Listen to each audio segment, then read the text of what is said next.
Hey guys, today I'm teaching you how to change the navigation voice in Waze in 2026. If you want a different voice for your driving directions, you can change it in just a few steps.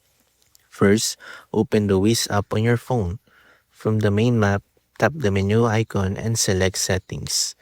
Next, tap Voice and Sound. Under Voice Directions, select Waze Voice. You'll see the available navigation voices for your language and region. Choose the voice you want to use. Some options may include different languages, accents, or special voices. After selecting one, go back to the map and start navigation.